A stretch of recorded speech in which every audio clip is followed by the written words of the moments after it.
Pemerintah mewaspadai efek El Nino terhadap cuaca dan iklim di Indonesia. Ketersediaan pangan dan infrastruktur penunjang penanganan bencana menjadi prioritas utama kesiapsiagaan masyarakat dan seluruh unsur pemerintah. Seperti apa persiapan pemerintah dalam menghadapi puncak El Nino yang diprediksi terjadi pada Agustus dan September 2023 ini. Berkurangnya curah hujan di sebagian besar wilayah Indonesia merupakan dampak terbesar yang diakibatkan fenomena El Nino atau fenomena pemanasan suhu permukaan air laut di atas normal. Uap air dan awan tertarik ke pusat El Nino di Samudra Pasifik sehingga peluang turun hujan mengecil di Indonesia. Artinya memang fenomena ini bersifat global, dampaknya tidak hanya terjadi di Indonesia gitu ya. Tapi di Indonesia dampak yang paling kuat dirasakan adalah berkurangnya curah hujan.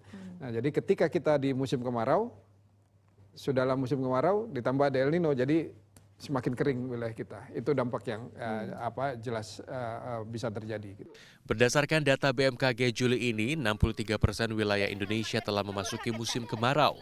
Sumatera, Jawa, Bali, NTB, NTT, Kalimantan, Sulawesi Selatan, dan Papua Selatan mengalami penurunan curah hujan akibat musim kemarau. Jawa Timur, Yogyakarta, Bali, NTB, dan NTT mengalami kondisi tanpa hujan ekstrim panjang selama lebih dari 60 hari. Adapun hari tanpa hujan terpanjang tercatat di Labuan Pandan, Lombok Timur, NTB selama 101 hari tanpa turun hujan. Kepala Badan Pangan Nasional Arief Prasetyo Adi menjelaskan pihaknya telah memitigasi ketersediaan pangan sejak tahun 2022 dan awal tahun 2023. Sampai dengan akhir 2023 nanti stok pangan komoditas strategis kita aman. Ya. Yang pertama mengenai beras. Beras itu Badan Pangan Nasional sudah menugaskan Bulog untuk menyerap sebanyak 2,4 juta ton. Tahun lalu serapan Bulog hanya 990.000 ton. Tahun ini 2,24 juta ton.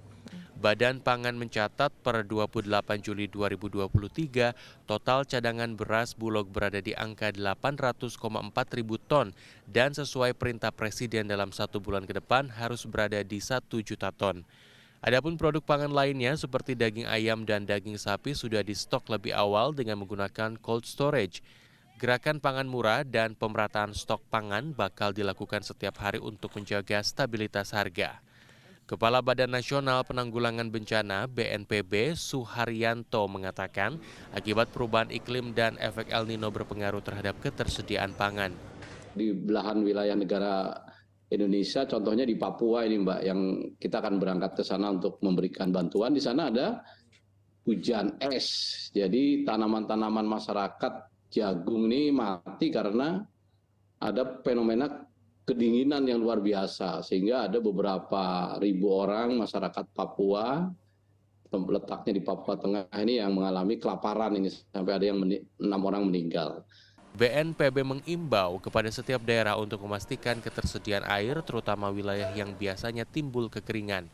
BNPB dan unsur terkait lainnya juga bakal menggelar operasi teknologi modifikasi cuaca untuk mendatangkan hujan untuk pengisi danau, embung, sungai, dan sumur.